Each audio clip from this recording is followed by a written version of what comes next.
कल आप बता रहे थे कि प्राण वायु, हम्म, प्राण क्या होता है वायु, कल ये बताए थे आप प्राणवायु। कि प्राण क्या है। हम्म, तो आपने बताया था कि प्राण वायु। हम्म। तो इसको कोई मतलब देख जान नहीं पाया, कैसे मतलब जाना है प्राण वायु है? बिना देखे जाने जन्म ऋषि लोग इतनी बड़ी बड़ी बात कह गए। अब हम ना देख पाए बात अलग है, लेकिन देखने वाले तो देखे ही हैं। नहीं तो वायु कोई देख पाएगा? देखने की उसकी भी अलग आँख होती है। वायु देखने के लिए। तो प्राणवायु जानना चाहते हैं? हाँ, प्राण वायु। जैसे पातंजल योग दर्शन में लिखा ईश्वर प्रणिधानानि।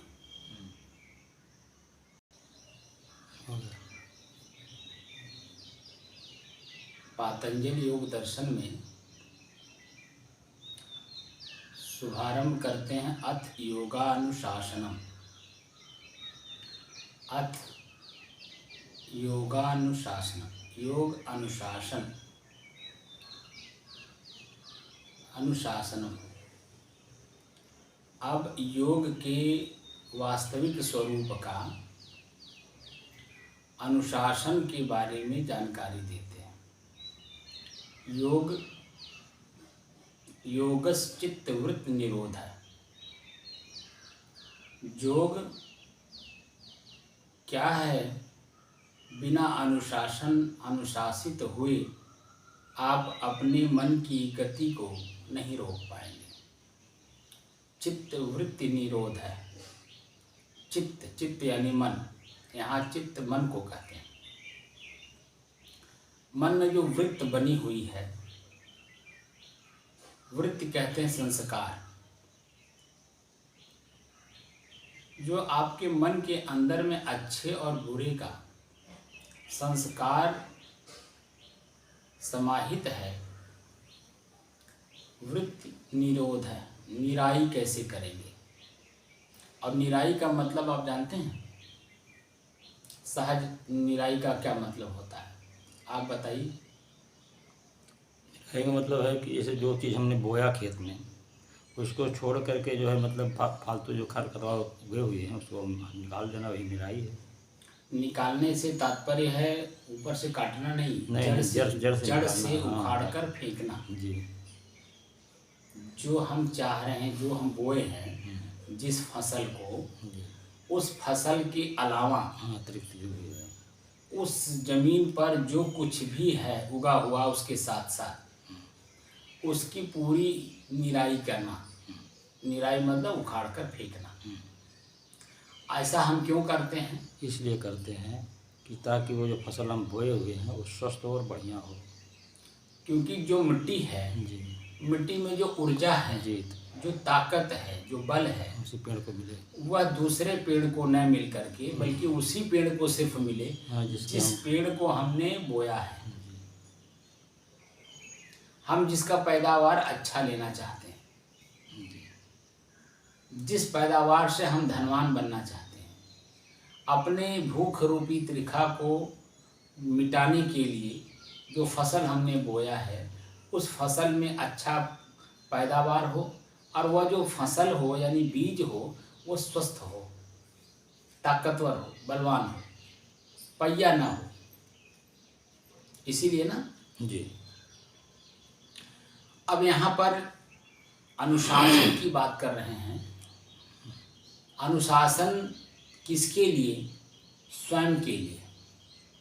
स्वयं के मन की निराई करने के लिए स्वयं में अनुशासित होने की बात करते हैं। ऋषि हमारे एक दुख नाम की वस्तु पे जो खोज हुआ है, उस खोज का जो प्रथम स्टेज है वो यही है, अथ योगानुशासन।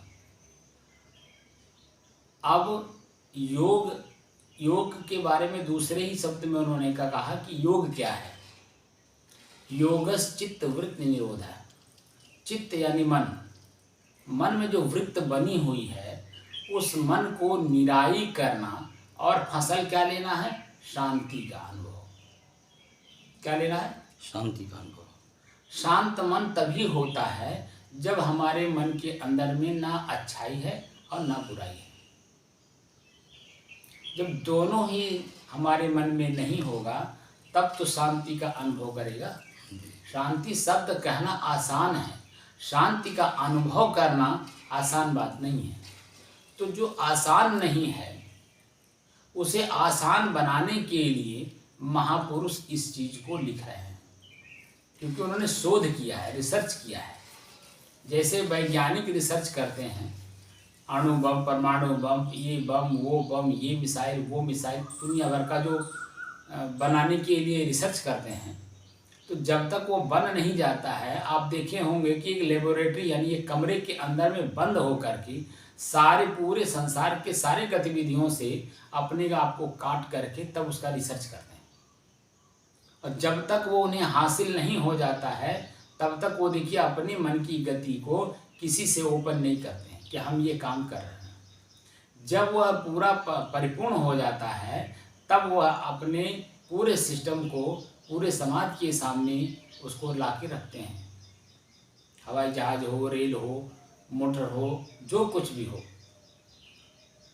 रिसर्च करते समय आप किसी वैज्ञानिक को आप देखे होंगे कि वो कोई बात को ओपन करता है? अगर वो ओपन करता है इसका मतलब वो काम नहीं कर रहा है, जिसको हम लोग ये जो गपबाज बोलते हैं। समाज को बैठा करके, आपने गांव में बहुत लोगों को देखा होगा कि गरीबों को बैठा करके गप मारते रहेंगे, उनका काम बाधित करेंगे और अपना काम निकालने के लिए उनको किस्सा कहानी सुनाते रहेंगे। ऐसा आपने बहुत देखा होगा। तो गपबाज जो रिसर्च करता है वो गपबाज नहीं होता है, वो प्रवचन नहीं करता है, वो किसी प्रकार का ऐसा वाक्य नहीं बोलता है जिससे कि मन में एक शंका पैदा हो। वह तो रिसर्च करते करते करते मन को एकाग्र किए रहता है, शांत किए रहता है, किसी से भी अपनी बात को कान से भनक भी नहीं लगने देता है जब तक उसका काम सिद्ध ना हो जाए। आपने इस चीज़ को देखा होगा जी। आप खुद जब फसल बोते हैं, जब तक फसल तैयार ना हो जाए आप ढोल नहीं, नगाड़ा नहीं पीटते हैं कि हमारे इतने पैदावार हुई। पैदावार होने के बाद भी किसान जो है ढोल नगाड़ा नहीं पीटता है कि हमारा इतना पैदावार हुआ। वह तो उसका आनंद लेता है और वह आनंद अपने स्वयं लेता है, अपने शरीर को देता है और अपने परिवार और अपने समाज को भी देता है और आए गए अतिथियों का भी आनंद उसको देता है। ऐसे ही ये जो आपके मन के अंदर में पीड़ा और सुख है, आनंद की अनुभूति है, इन दोनों से परे जा करके शांति का अनुभव करने के लिए महापुरुष लिखे हैं। क्योंकि आप मोक्ष चाहते हैं। क्या चाहते हैं? मोक्ष। तो मोक्ष का मतलब होता है जन्म और मरण के बंधन से मुक्त होना। अगर जन्म मरण का जो मूल कारण है वो जब समझ में आ जाएगा तभी तो मुक्त हुए। क्यों जी? आपको भूख समझ में आई तभी तो खेत में आप किसानी किए। किसानी का मतलब गुड़ाई, निराई, बुआई, कटाई, दवाई, सारा काम आपने किया। अगर आपको ये भूख अपनी भूख खुद ना समझ में आए तो आप खेत में क्यों काम करेंगे? करेंगे? नहीं करेंगे। क्यों नहीं करेंगे? आवश्यकता क्या है? क्योंकि आपको भूख का अनुभव नहीं है। आवश्यकता कुछ नहीं है, आवश्यकता ही नहीं है। जब भूख ही नहीं लगा, पीड़ा, आपको भूख का पीड़ा नहीं समझ में आया तो आप क्यों करेंगे? लेकिन जैसे ही भूख का पीड़ा समझ में आया तो आप चाहे नौकरी करें, चाहे बिजनेस करें, चाहे खेती करें, कुछ न कुछ उद्यम करेंगे। ऐसे ही जिस भी महापुरुष को अपने जीवन में दुख का अनुभव हुआ कि मेरे जीवन में दुख क्यों है, इस प्रश्न को अगर उसने ढूंढा तो वह सही तरीके से अपने जीवन को जिया, उन्हें हम ऋषि कहते हैं। और उन ऋषियों ने अपने जीवन को जी करके जो अंत में लाभ प्राप्त किया, अपने मन की शांति किया, अपने इंद्रियों को शांत किया, अपने शरीर की गतिविधियों को शांत किया और जन्म मरण के चक्कर से उन्होंने अपने आप को मुक्त कर लिया, छुटकारा पा लिया। उन्होंने ही अंत में ये चीज़ लिखा कि अगर कोई भी व्यक्ति हमारे बाद कभी भी किसी भी समय अगर अपने आप का पीड़ा समझ में आया और पीड़ा मुक्त होना चाहता है तो उसका ये साधन है। इस साधन के माध्यम से अगर वो आएगा, इसका प्रयोग करेगा तो वह निश्चित है कि अपने मन की गति को रोक करके शांति का अनुभव करेगा अपने मन इंद्रियों की गति को रोक करके वह मोक्ष प्राप्त कर लेगा। उन्होंने इसीलिए लिखा है। अब उसका प्रयोग करने की जो कला है, अगर मुझे नहीं आया तो उसका कोई मतलब नहीं है। आपके पास खेत है, आपको उसको प्रयोग करने की कला नहीं मालूम है, तो गरीब के गरीब ही बने रहेंगे। आपकी जो भूख रूपी पीड़ा है वह ज्यों का त्यों ही बना रहेगा। आप गरीब, गंवार, मूर्ख सब कुछ बने रहेंगे। लेकिन जैसे ही आपको उसको प्रयोग करने की कला मालूम हो गई, उससे लाभ लेने की कला मालूम हो गई, तो आप धनवान भी हो गए, अमीर भी हो गए, ज्ञानवान भी हो गए। सब कुछ आपको उसके जो अच्छाई है वो आपके ऊपर लागू हो जाएगा। ये होता है कि नहीं? जी जी। तो अथ योगानुशासनम, अब योग के अनुशासन के बारे में बता रहा हूं। तो योग क्या है? योगश्चित्त वृत्ति निरोध है। चित्त में जो वृत्त बनी हुई है, वो वृत्त की निराई कैसे करनी है उसकी पूरी व्याख्या आगे सूत्र में मैं बता रहा हूं। और उस सूत्र को अपने जीवन में आप धारण करोगे, प्रयोग करोगे, तो जो वर्तमान में अनुभव होगा वही वास्तव में आपका अपना होगा। ये हुआ ना जी। अब इसी लाइन में आगे कहते हैं ईश्वर प्रणिधानानि। अब अगर आपको अपने जीवन में लागू करना है तो क्या कैसे करना है, सहज कैसे करना है। असहज जो हमारी वृत्ति हो गई है, उस असहज वृत्ति को सहज यानी स्वाभाविक गति में लाने के लिए आपको क्या करना होगा? ईश्वर प्रणिधानानि। ईश्वर ही प्राणवायु है और इसी प्राणवायु का रेगुलर अभ्यास करना ये आपका काम है। क्योंकि इसी के अभ्यास से आपका चंचल मन पहले एकाग्र होगा, फिर स्थिर होगा, फिर शांति का अनुभव स्वयं में करेगा। और जैसे जैसे ही आप अपने मन की गति को मन की गति के द्वारा देखने की कला के माध्यम से देखना प्रारंभ करेंगे, तो आपके अपने ही श्वास में तरह तरह का अनुभव होगा। जैसे आंख बंद किया आपने, अपने श्वास को आप ईश्वर, ई माने यह, स्वर माने श्वास, अपने ही श्वास को देखने के प्रक्रिया से अपने देखने का अभ्यास शुरू किया श्वास को। तो सबसे पहले अगर जैसा हमारा मन है, अगर हमारा मन चंचल है तो हमारा श्वास तेज गति से चलेगा।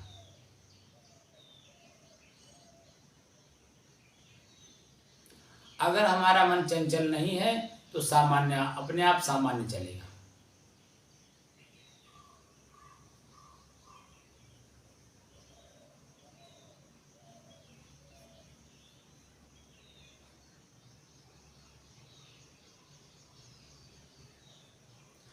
जैसे ही श्वास को आप देखेंगे, आपके अपने ही शरीर के अंगों में अनुभव होगा कि श्वास लेने से मेरे शरीर की गतिविधि क्या हो रही है।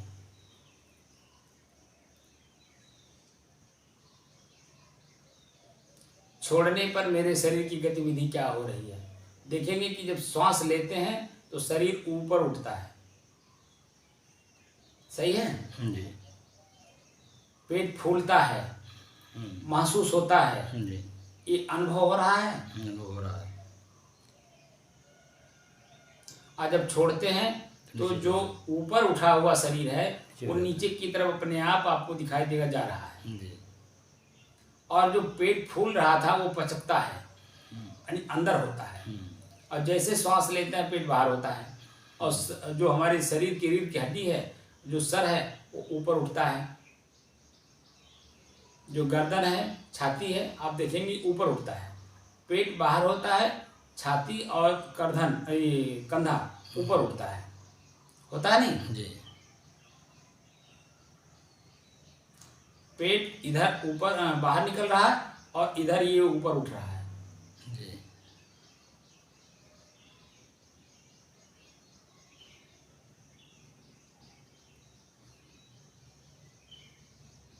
ये सामान्य स्थिति की बात हो रही है। जी।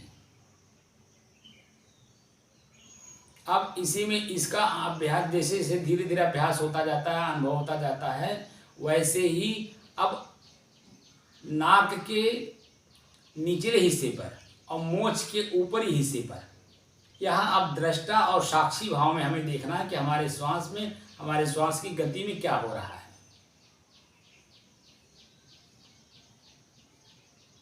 जो श्वास के माध्यम से हवा अंदर मैं ले रहा हूं उसमें गर्मी है, ठंडी है, शीतलता है, क्या महसूस हो रहा है।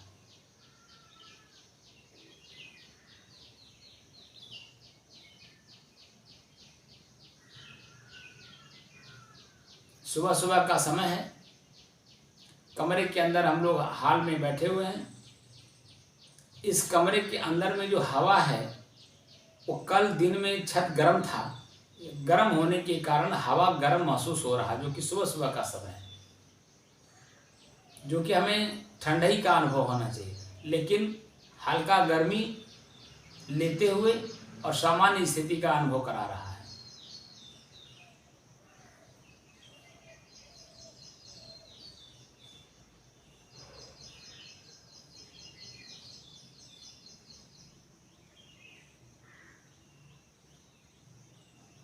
श्वास की गति तेज नहीं है, अनुभव हो रहा है कि श्वास में जो हवा अंदर जा रही है उसमें हल्की गर्मी है।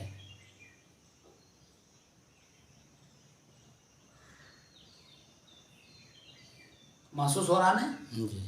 हल्की गर्मी है, क्योंकि वातावरण जो हमारा हवा है वो हल्का गर्म है। और गर्म होने के कारण नाक के भीतरी हिस्से में आप देखें कि सूखापन महसूस हो रहा है हल्का सा।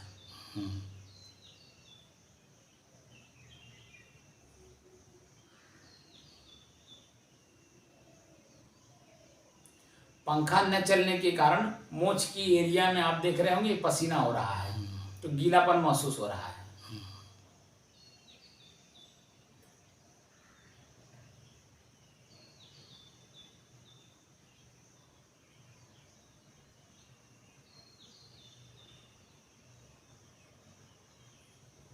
अब जितना अनुभव हो रहा है, जो कुछ यहाँ हो रहा है गतिविधि, वो आंख बंद कर से अपने आप दिखाई दे रहा है। दिखाई देने का मतलब महसूस हो रहा है।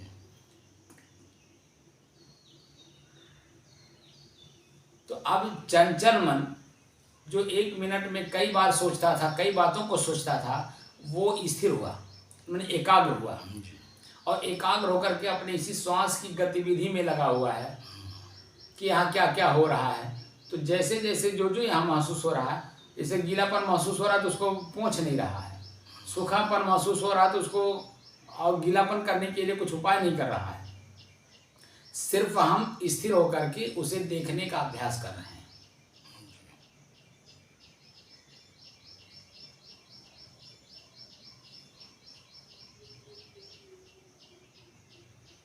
अब ये मन की भावना के अनुकूल हम काम कर रहे हैं।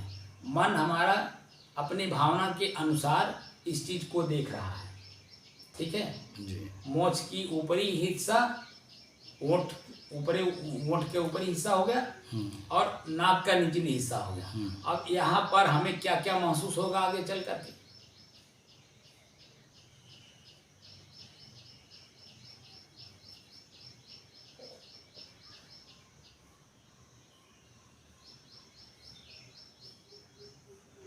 शुरुआती दौर में इसी का अभ्यास करने के लिए आपका चंचल मन इस पर टिकेगा नहीं जल्दी, क्योंकि बहुत बातों को हमने अपने मन में रखा है।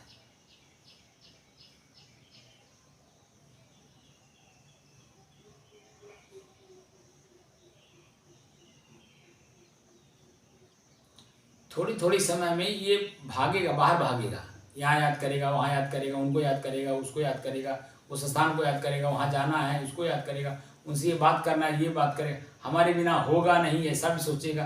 तमाम तरह का मन अपना गतिविधि बनाए रखेगा। लेकिन मन को समझाइए, मन के द्वारा ही मन को समझाइए कि वर्तमान समय में मैं अपने ही श्वास की गति को देखने के अभ्यास के लिए बैठा हूँ। वर्तमान समय में मैं किसी से मिल नहीं सकता, मैं कहीं जा नहीं सकता, क्योंकि सुबह का समय है, 5 बज रहा है, 5 साढ़े 5, और इस समय में जहाँ भी मैं जाऊँगा वहाँ सोते हुए लोग मिलेंगे और ये कहेंगे कि सुबह सुबह कहाँ आप आ गए।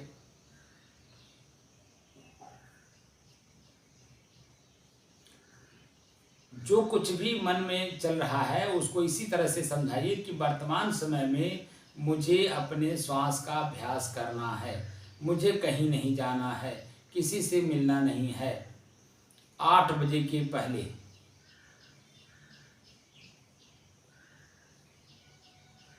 तो देखेंगे कि धीरे धीरे आपका मन, चंचल मन किसी बात को याद नहीं करेगा, ख्याल नहीं करेगा, तो आकर के आपके श्वास पर टिकेगा।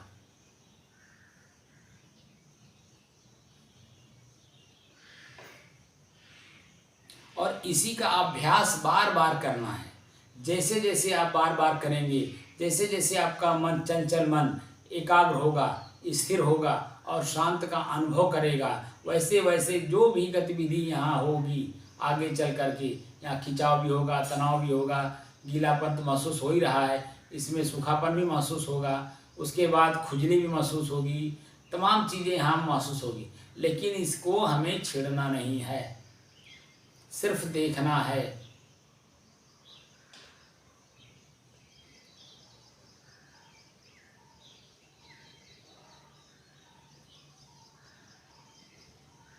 और जैसे जैसे यहाँ आप देखने का अभ्यास करेंगे, वैसे वैसे जो कुछ भी यहाँ गतिविधि होगी, उस गतिविधि में जो आगे बढ़ेगा, आगे बढ़ने के कारण आपके ही मन के अंदर में, आपके शरीर में ऐसा महसूस होगा कि बिना खुजलाए, बिना गीलापन को सूखापन किए रहा नहीं जाएगा।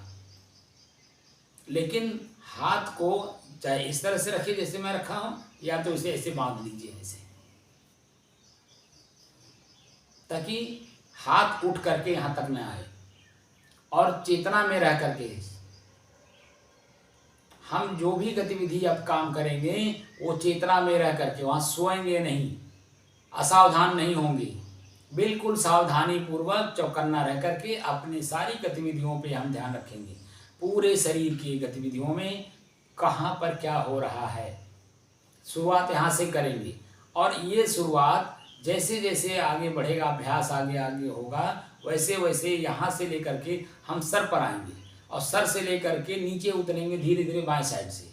बाएं साइड से नीचे उतरते उतरते हाथ में देखेंगे, पेट पर देखेंगे, फिर नीचे आएंगे, कमर में देखेंगे, बाएं पैर की जगह पे आएंगे, नीचे आएंगे, यानी कि पैर के अंगुलियों तक हमारे इस शरीर बाएं साइड में क्या अनुभव हो रहा है, कहाँ दर्द, कहाँ आनंद, कहाँ सुख, कुछ भी जो भी जहाँ जो वर्तमान में हमें दिख रहा हो, एक एक इंच, एक एक सूत हम अपने शरीर को देखेंगे।